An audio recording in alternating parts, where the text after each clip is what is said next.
حضرت مالک بن دینار بہت بڑے آدمی کی بات بتا رہا ہوں.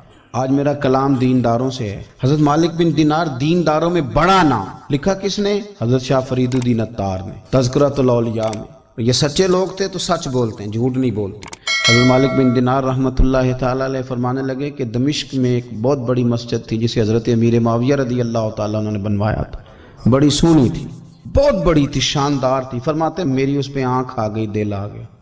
میرا دل کیا کہ میرا قبضہ ہو جائے نا کبھی مسجد پہ. سچے آدمی سچی بات کرتے ہیں. کہتے ہیں کہ میرا دل کیا کہ مجھے متولی بنا دیا جائے مسجد کا. یہ سچے لوگ، اور سچ دیکھو کتنا، یہ سچ ہم نہیں بول سکتے. ان لوگوں نے اپنے اوپر کنٹرول کرنا تھا تو انہوں نے زندگی سچ بول کے گزاری. حضرت مالک بن دینار کہتے ہیں میں نے پورا سال اس مسجد میں نمازیں پڑھی، کئی کے دن اعتکاف کیا، قرآن پڑھے، لیکن لوگوں میرا مقصد اللہ راضی کرنا نہیں، مسجد پہ قبضہ کرنا تھا. مطلب سال بیت گیا، عشاء کے بعد لوگ چلے گئے اور میں قرآن شریف پڑھ رہا تھا تو مجھے آواز آئی عاطف غیب سے، کب تک تو لوگوں کو دکھانے کے لیے نمازیں پڑھے گا، بس کر، سال پورا ہو گیا. فرماتے میری چیخ ہی نکل گئی اور میں کھول کے رویا اور میں تڑپا کہ یار یہ کیا معاملہ ہوا. صرف ایک سربراہی لینے کے لیے میں نے پورا سال نمازیں اپنی ضائع کر دی. آپ فرماتے ہیں کہ پھر میں نے توبہ کی اور ارادہ کیا کہ آج کے بعد فرض مسجد میں پڑھوں گا، پھر لوٹ جاؤں گا. میں باقی نماز اپنے گھر میں پڑھوں گا، مجھے صدارت وزارت نہیں چاہیے، مالک کی رضا چاہیے. آپ فرماتے ہیں کہ میں فجر کے فرض پڑھ کے فوراً اٹھا تو سارے نمازی میرے گرد اکٹھے ہو گئے. نے کہا حضرت جی آپ نیک آدمی ہیں، سال ہو گیا دیکھ رہے ہیں مسجد میں ٹائم زیادہ دیتے ہیں، لہذا چابیاں بھی آپ ہی رکھ لیں، یہ آپ ہی رکھ لیں، ہمارا دل ہے کہ مسجد آپ ہی سنبھالیں. تو آپ فرماتے ہیں کہ پھر میرے آنسو بہہ گئے، میں زور سے رویا. تو مجھے کہنے لگے ہم مسجد دے رہے ہیں، آپ رو رہے ہیں. تو میں نے کہا تمہیں نہیں پتا، تمہیں پتہ نہیں نا، یہ جو تم چابیاں لے کے آئے ہو نا، یہ مجھے دوبارہ آزما رہا. یہ ایک امتحان میرا اور کرنے لگا، اور امتحان کرنے لگا. اب نہیں مجھے چابیاں چاہیے، چابیاں تم رکھو. ہاں اگر جھاڑو کوئی نہ دے تو میرے ذمہ لگانا، میں راضی ہو کے دیا کروں. اٹھ فریدا ستے آتے جھاڑو دے مسیت، اور تو ستا ہے تے رب جاگدا تیری ڈاڈے نال پریت. ضرورت پڑی تو مجھے کہنا، میں جھاڑو دے دوں گا، صفائی کر دوں گا، پر مجھے سربراہی نہ مجھے سربراہی نہیں چاہیے. میں دین مصطفیٰ کے کسی شعبے کی سربراہی نہیں چاہتا، میں تو مدینے والے کی غلامی چاہتا ہوں. مجھے سربراہی نہیں چاہیے، مجھے تو گدائی چاہیے، گدائی. وہ گدا گھروں میں رکھ لے تو بڑی بات. بھائی دینی اور مذہبی اور نیک کہلانے والے اور اللہ کی طرف سفر کرنے والے اور سالکین طریقت، ان کو زیادہ ضروری ہے کہ یہ اپنے اوپر نگرانی کریں. نگرانی نبی کریم صلی اللہ علیہ وسلم فرماتے ہیں کہ ایک صحابی حضور کی بارگاہ میں آیا، عرض کی یا رسول اللہ صلی اللہ علیہ وسلم پریشان رہتا ہوں اپنی آخرت کے لیے. اور یہ بھی بڑا اللہ کا فضل ہے کہ کوئی آخرت کے لیے پریشان ہو. حضور میں اپنی آخرت کے لیے بڑی پریشانی میں رہتا ہوں، کوئی ایسی بات بتا دیں کہ رب مجھے نجات عطا کر دے. تو نبی پاک صلی اللہ تعالی علیہ وسلم نے ایک ہی بات ارشاد فرمائی، فرمایا تم اپنے رب کے ساتھ بددیانتی نہ کرنا، اللہ تجھے نجات عطا کر دے گا. عرض کی یا رسول اللہ صلی اللہ علیہ وسلم اللہ کے ساتھ بددیانتی اور خیانت کیا ہے؟ لوگوں کے ساتھ تو معاملہ سمجھ میں آتا ہے کہ کسی نے کوئی رقم رکھوائی، کوئی ڈیوٹی دی، کوئی ذمہ لگایا، پورا نہ کیا تو بددیانتی ہو گئی. اللہ کے ساتھ بددیانتی کا معنی کیا ہے؟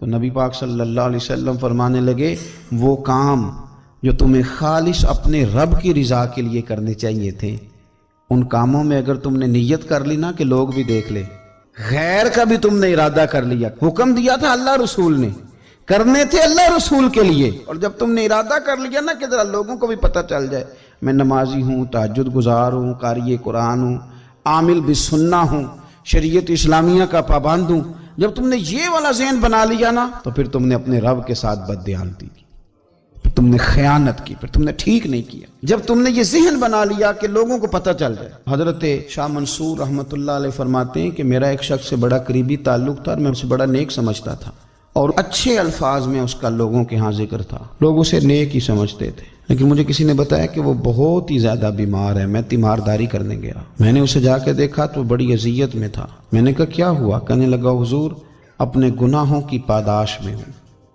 میں نے کہا تو بڑا نیک تھا. کہنے لگا حضرت جی میرا منصب نیکی کا تھا، میں نے تہجد پڑھی تاکہ لوگوں کو پتہ چل جائے میں نیک ہوں، میں نے تسبیح پھیری تاکہ پیری مریدی میں اضافہ ہو. میں نے سنت شریعت کا لبادہ اوڑھا تاکہ میرے عقیدت مند بڑھ جائیں۔ وہ کام جو اللہ رسول کے لیے کرنے تھے انہی کاموں پر میں نے یہ نظام بنایا کہ جس سے خرابی واقع ہونے لگی حضور پھر میں بیمار ہوا، اتنا بیمار ہوا کہ اٹھا نہیں جاتا تھا۔ ایک دن پھر میں نے قرآن شریف منگایا اور منگا کر کے اپنے صحن میں بیٹھ کر قرآن بلند کر کے کہا اللہ مجھے اس کے صدقے شفا دے دے۔ آج کے بعد ایسا کام نہیں کروں گا۔ رب نے تو شفا دے دی پر میں نہیں باز آیا۔ میں گویا بیچتا رہا تہجد کو، میں سیل کرتا رہا اپنے وظیفوں کو، میں نے وہ جملے، وہ الفاظ، وہ تلاوتیں، وہ نعتیں، وہ میں کرتا رہا، سیل کرتا رہا۔ پھر بیمار ہو گیا، پھر دعا مانگی، قرآن شریف شروع کیا، پڑھا، سورہ یاسین تک پہنچا، پھر بلند کیا، اللہ اس کے صدقے شفا دے دے، وہ بڑا ہی مہربان ہے، اس نے پھر معاف کر دیا۔ لیکن حضور اس کی بار یہ ہوا ہے کہ میں نے کئی دفعے معافی مانگی، کئی دفعے توڑی، اب میں نے پھر وہی کام کیے لوگوں کو دکھانے کے لیے، لوگوں کو راضی کرنے کے لیے۔ ہمارے پلے کچھ بھی نہیں بچتا، جو کچھ ہے وہ دوسروں کو دے ڈالا۔ اس لیے نبی پاک علیہ السلام فرماتے ہیں قیامت کے دن اللہ تعالیٰ کچھ لوگوں سے فرمائے گا جن کو دکھانے کے لیے نمازیں پڑھتے تھے جاؤ ان سے جا کے اجر مانگو، جن کو دکھانے کے لیے تم نے صدقات کیے ان سے کہو تمہیں اجر دیں، جن کو دکھانے کے لیے تم نے روزے رکھے ان سے کہو تمہیں اجر دیں۔ وہ جو تم نے لبادے اوڑے نا اور بڑا کچھ تم بنے کہ میں داڑھی والا، میں پگڑی والا، میں جبے والا، جن کو دکھانے کے لیے کیا جاؤ جا کے ان سے اجر لو، میں تو تمہیں اس چیز کا اجر دوں گا جو تم نے خالص میرے لیے کیا۔ تو وہ شخص کہنے لگا حضور اب میری یہ کیفیت ہے کہ اس دفعہ میں قرآن منگاتا ہوں، پڑھنے کی کوشش کرتا ہوں پر میری زبان پہ جاری نہیں ہوتا، آپ میرے لیے دعا فرما دیں۔ کہتے ہیں میں بھی رویا، وہ بھی رویا، ابھی میں اس بستی سے باہر نہیں نکلا تھا کہ اس شخص کا انتقال ہو گیا، وہ چلا گیا۔ آج تک پریشان ہوں کہ مالک بندہ نوازی فرما، تھوڑا سا اپنے لیے بھی ہمیں کچھ کرنا ہے، ہمیں غور کرنا ہے کہ یہ کام کرتے وقت میرا ارادہ کیا ہے، اس کام سے میرا مقصود کیا ہے، اور جس ارادے سے میں کر رہا ہوں پھر اس کا نتیجہ کیا ہے۔